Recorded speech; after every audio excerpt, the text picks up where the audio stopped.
Hello students, welcome to A to Z পরীক্ষা। আমি আজকে তোমাদের সঙ্গে খুব গুরুত্বপূর্ণ একটা টপিক নিয়ে আলোচনা করব। যারা ফিজিওলজি অনার্স নিয়ে পড়ছো তাদের জন্য এই টপিকটা খুবই ইম্পর্টেন্ট। এছাড়া যারা নিট দিচ্ছ তাদের জন্যও ইম্পর্টেন্ট।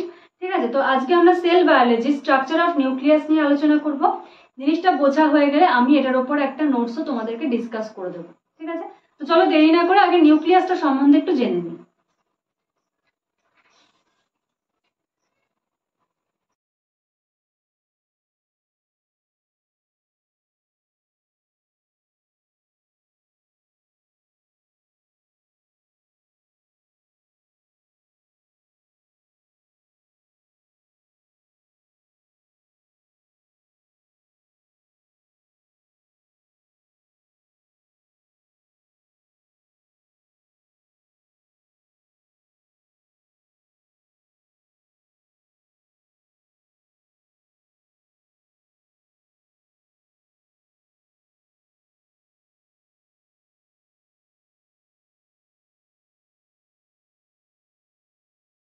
ঠিক আছে, তাহলে এটা হলো নিউক্লিয়াসের স্ট্রাকচার।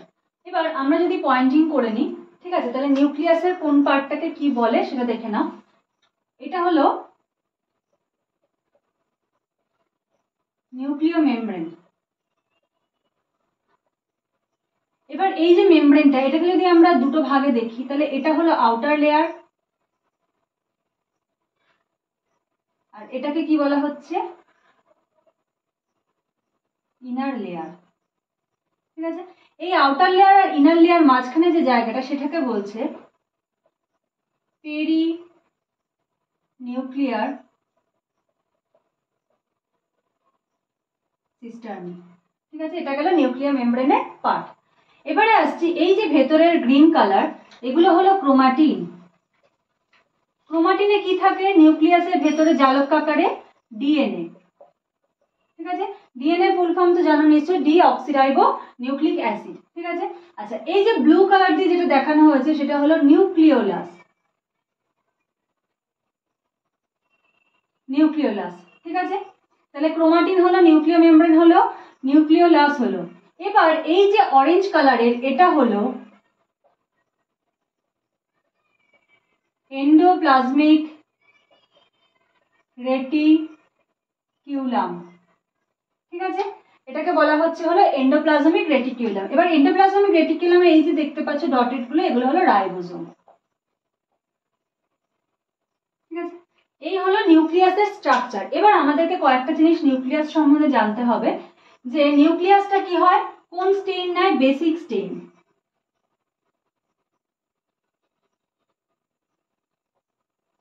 নিউক্লিয়াস হলো বেসিক স্টেইন, মানে মাইক্রোস্কোপে আমরা যখন দেখব তখন সেটাকে কি স্টেইন দেওয়া হয়? বেসিক স্টেইন দেওয়া হয়। আচ্ছা, এবার আমরা নিউক্লিয়াসের একটা খুব গুরুত্বপূর্ণ ফাংশন বা কাজটা কি? এই যে নিউক্লিয়াসের ক্রোমাটিন বা এখানে ডিএনএ রয়েছে, ডিএনএ এর সঙ্গে কি তৈরি হয় বলতো? ডিএনএ এর সঙ্গে তৈরি হয় হলো আরএনএ। কি RNA? MRNA, M for messenger. ঠিক আছে, এই যে মেসেঞ্জার আরএনএ তৈরি হলো, এই মেসেঞ্জার আরএনএটা কি করছে? ডিএনএ এর একটা মেসেজকে বহন করে নিয়ে আসছে, ডিএনএ এর একটা বার্তাকে বহন করে নিয়ে আসছে কোথায়? সাইটোপ্লাজমে। সাইটোপ্লাজমে, তাহলে মেসেঞ্জার আরএনএ ডিএনএ এর একটা মেসেজকে বহন করে নিয়ে আসছে কোথায়? সাইটোপ্লাজমে। সাইটোপ্লাজমের কোন কোষ অঙ্গাণু বা সেল অর্গানেলের মধ্যে এটা যাচ্ছে? রাইবোজোম। রাইবোজোমে যাওয়ার পরে সে কি করছে? রাইবোজোমকে একটা নির্দেশ দিচ্ছে যে ডিএনএ বলল কোষে এখন প্রোটিন সিনথেসিস প্রয়োজন, তুমি প্রোটিন সিনথেসিসটা স্টার্ট করো। তখন রাইবোজোম কি করবে?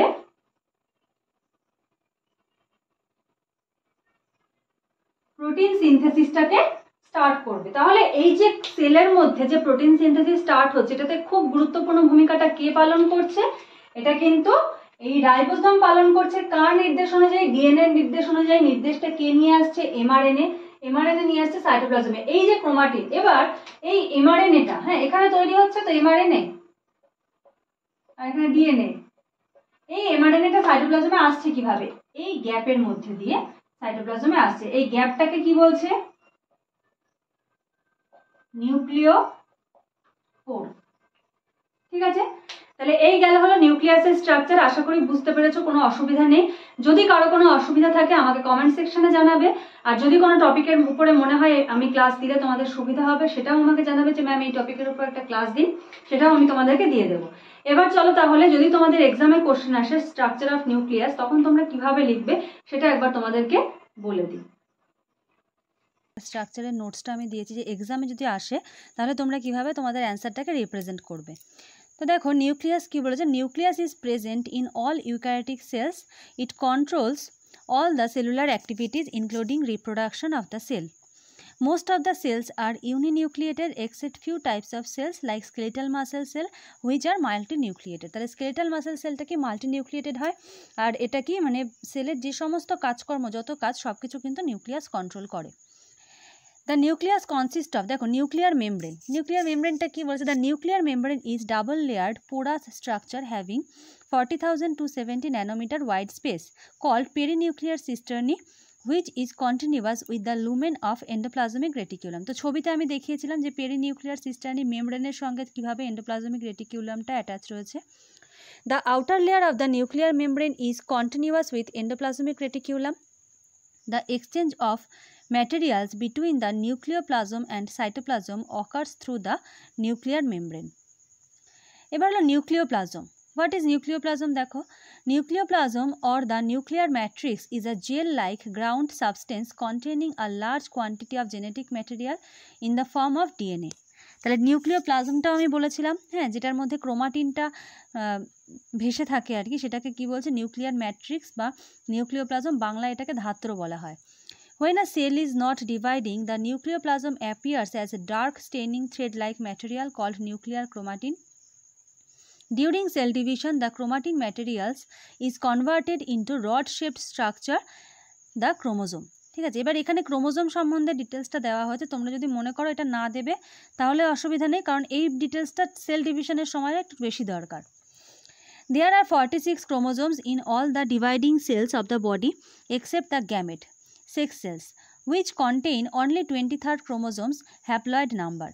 Each chromosome is composed of 2 chromatid connected to the centromere to form X configuration having vibration of the location of centromere.